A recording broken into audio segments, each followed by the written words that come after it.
Welcome to Amplify with Purpose, the podcast where we explore what it takes to live well and live with purpose. We discuss everything from nuanced business strategies to transformative leadership to personal development. In every episode, you'll find heartfelt discussions and practical tips to design your best life. My mission is to help you live with purpose and amplify your impact. So whether you're looking to amplify your business, enrich your personal experiences, or you're just looking for some inspiration, you're in the right place. I have the privilege of once again speaking to Lyndall, who is a former business banker and has an impressive background in helping businesses navigate their marketing and sales challenges. After huge frustrations in her limited impact in the business world, she started Visival, and she is now on a mission to empower 1,000 service-based businesses to thrive online. Her goal reflects her deep commitment to turning potential into success. Lyndall, thank you so much for joining us to the show again. Welcome back. Thanks for having me back in. Lyndall, your experience in helping businesses thrive is obviously invaluable. And I absolutely can't wait to dive into automation and streamlining for service-based businesses today. So let's kick off with the fundamental question. Why do you think automation is essential for service-based businesses who are looking to scale? Yeah, it definitely and lets you provide a high touch experience without the extra labor.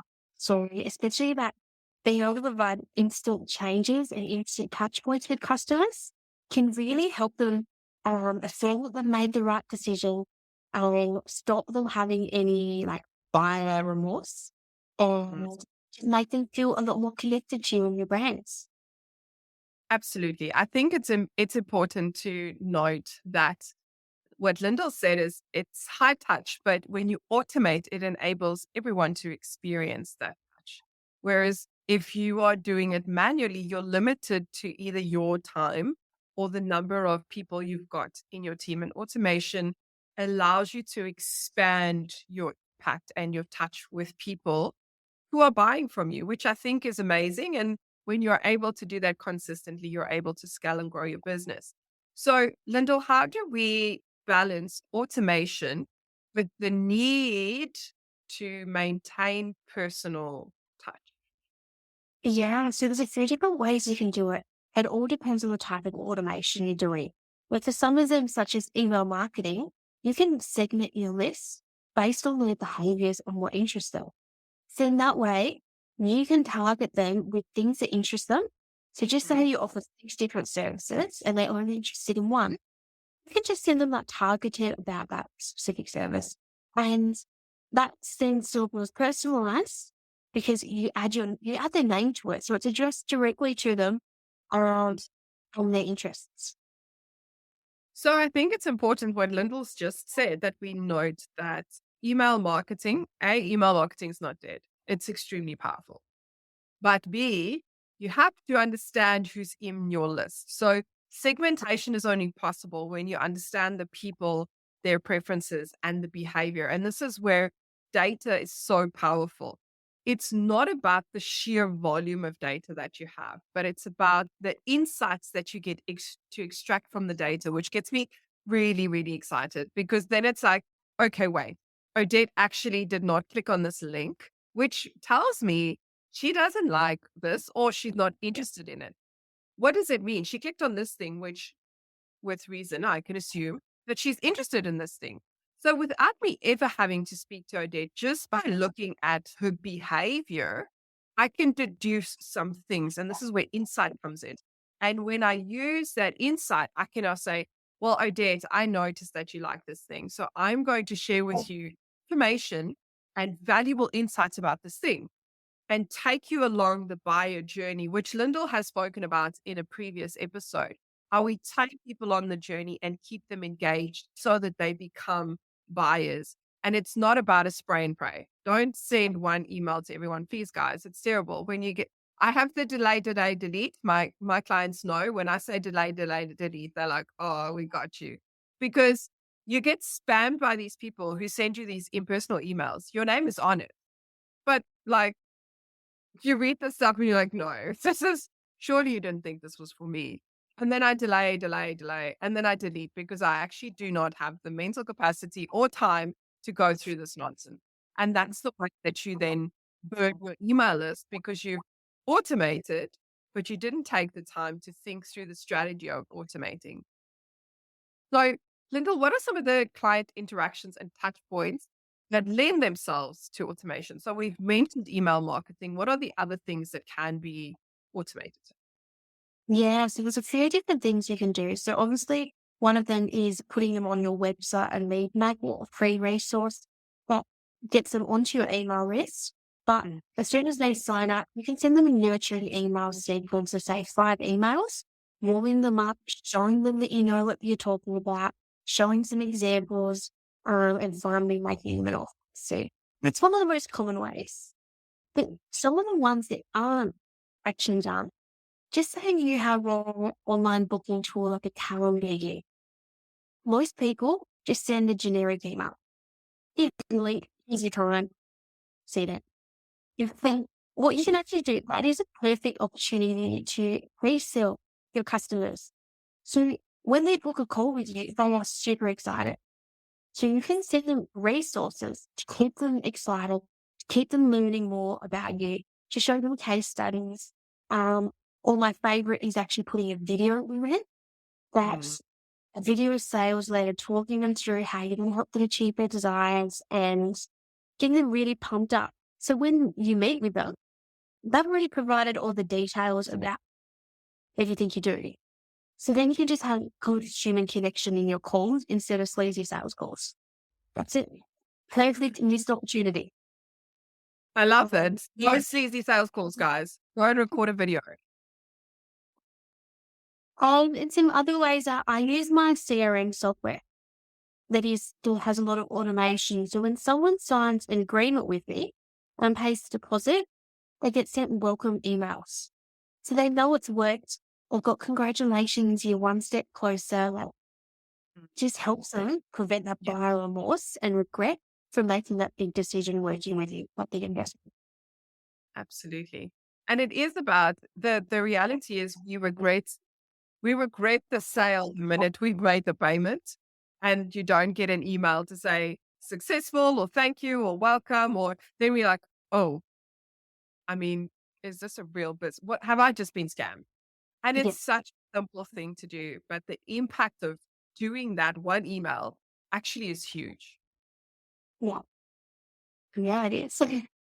Lyndall, how can businesses use automation to enhance their client engagement without losing authenticity post sale? Yeah. So you're asking post sale how to keep doing it. Yeah. Yeah. So if you use the software like a CRM software, you can have automated emails at certain triggers. So when they're on their customer journey, you can have it that when a milestone is completed, they're sent an update. So when they're kept informed, they're not Mm. left wondering what's going on. They've got that constant communication and updates. That can make a big difference. But you can also use it to speed up little things. Sometimes just little automations, you add them all up, they can make big steps. Yeah. So when someone signs my agreement, it automatically creates a folder for them to put their files in. So I don't Mm. need to do those are just these little can speed up the process. It doesn't need to remove humans, it can just make your work easier. So which then provides a better experience and then you can help more customers. Absolutely. And it lightens your load. Lyndall was talking earlier about having a VA company that actually isn't selling admin tasks. They are selling peace of mind, stress relief, the return of time. And it's exactly that. You can use automation to create more time for you. There is an initial investment of time that happens upfront so that you set it up, so that you think through the rules, you walk through the process, you test it, and then see what actually happens when we go through this thing. But then that saves you buckets of time later. And it really is, for me, it's a matter of you pay with time or you pay with money. You have to choose. But there is always a price to everything. And if you really want to scale your business and take it to the next level, then you need to invest the time upfront. Having said that, if you've already got a team and you've decided that you want to do more automation in your business, there is something to be said about the training that needs to happen upfront. So when you've created some automation in your business, you kind of need to explain to your team how this automation is going to benefit them so that they're excited about it. But you also have to train them on the things that'll happen differently because as Lyndall has just said, when she's got a client that's signed an agreement, it automatically creates the folder for her so that all the information can go in the folder. That means that's one step that she no longer has to do. If she had a team, she'd have to say, guys, this step isn't necessary, but these are the things that are necessary, or these are the controls that we have in place. So whether you're a small business or a bigger business, automation is going to benefit you so long as you make sure that you train the people in your bigger business and so long as you use it to create some time and capacity for yourself in your smaller business. Lyndall, how can automation or automated systems like nurture sequences help in building long-term relationships for clients? Yeah, okay. So we just need done a lead magnet, which you provided them with value. So the first email will be just sending them the email. And what it is, it's really important that when you give them the free resource, you don't just on the same web browser provide it to them. You tell them they need to go to their email to get to it. And that trains them to recognize your name in their inbox so then they can look out for future emails. You Mm, let them one day later, hey, have you had a chance to check it out?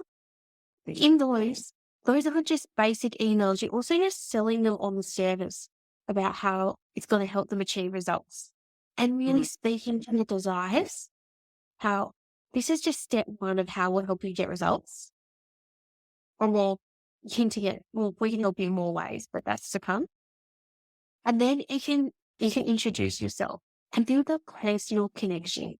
You can build that know, like, and trust that you're a human mm. that they can connect with.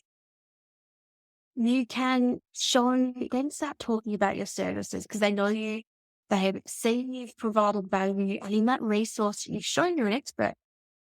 So now you can start showing that more about the transformation help customers, kind of Yes. pre-warming them up.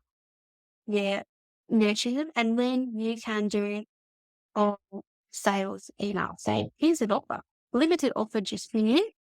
Here it is. Mm, But you can also follow up another 2-4 weeks later and say, are you still interested? mm, To get more people. So by doing that, you help nurture them, you build the connection, you build trust. They are now familiar with you, so you can send them ongoing emails and they don't think you're spam. And you can get higher engagement with your business. Um, so it's pretty good. And the best part is once the nurture sequence built, it's all done for you. You just keep going. So, well, it's not lots of work. And that is a great way, fantastic way, especially if you're running paid ads, where you can get the cold traffic, give them the offer and warm them up and prime them so then you've got more people ready to buy your higher ticket offer. beautiful. So, what are some of the signs that a business is either over automating or losing their personal touch when it comes to automation?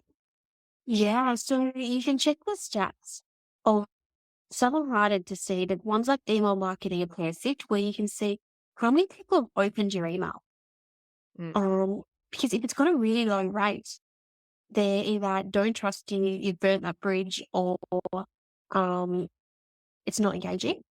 It's mm, not speaking to their desires. Same with a high unsubscribe rate because they think you're spam. They're getting rid of you. They can even report you as spam.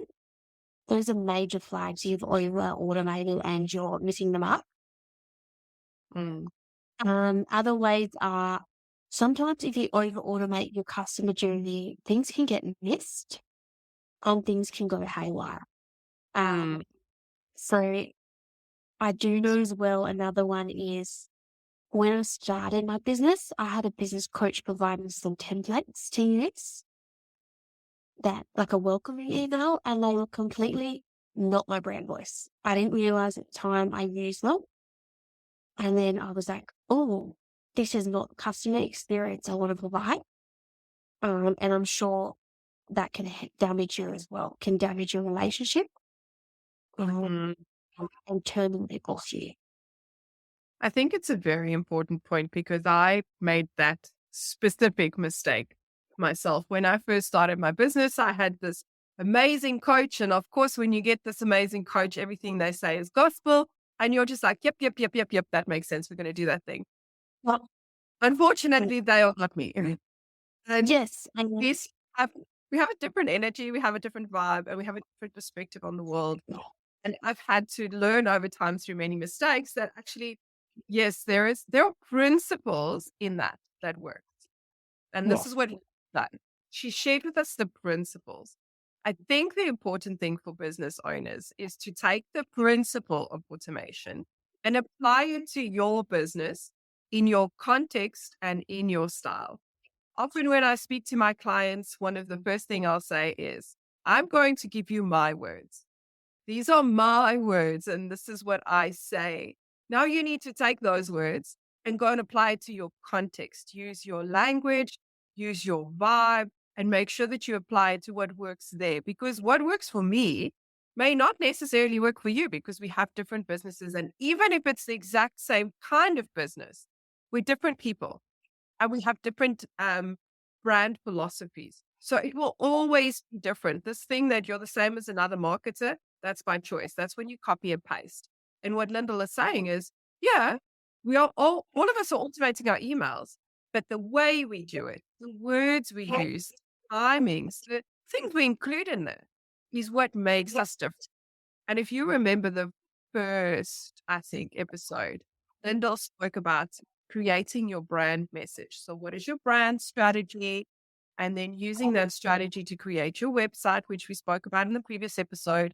But before you get to that, you must first write out the message. So, it starts with what you want to say and that when you want to take them on, and you design based on that. So, we take the thing we want people to walk away with, and we then create something that fits to that message or that feeling. yeah, Lyndall, sorry, the yes, brand, yeah, sorry, the brand, the voice of tone of voice. That is not just what you want to say, but how you say it, and that can then impact the customer experience and their feelings. absolutely. So, how can we strike a balance between efficient automation and meaningful customer experience and interactions? Yeah, so just being aware of actually making it personal, your message, especially speaking, being not being vague. If they've got a specific resource that tackles a specific problem, when using their emails, speak about it. Mm. Who's having that? What are they going through? How do you know? How can you help them? Instead of just being vague and trying to do a one catch-all, be Mm, specific in your automation. So it might need more work setting it up, but it's going to be more personalized and they're going to relate to it more. So um, just being aware of that. Yes, you can have automation. But how will the customer experience it? And what's it from their point of view? absolutely. Lyndall, if you could leave our audience with one thought, what would it be? Do automation, their Calendly link, so you don't have to do the back and forth emails, but change that email. Make it personalized and use it as your sales opportunity.